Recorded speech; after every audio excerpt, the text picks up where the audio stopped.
The DevOps Summit has been really, really good for us. Some really interesting conversations with a wide range of business sizes. A really nice level of seniority of NDs. Everyone I spoke with was in charge of a team and had decision-making power.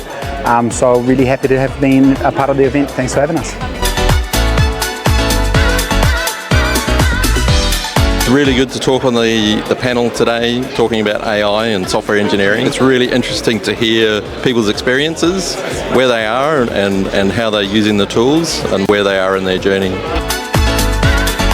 The DevOps Summit has been really informative. I think the two-way conversations that we've had, we've learned a lot. I've been to 4 of these now, and the consistency of the people that are here has always been great. From the keynote, I thought it was actually really interesting how the scope of AI influencing development in general is, kind of changing the landscape of DevOps and the way that, these teams operate in pretty fundamental ways. Having been in the industry for 10 years, it's probably the biggest shift that I've seen, over such a short period of time. From my perspective, it's been a really, really great day.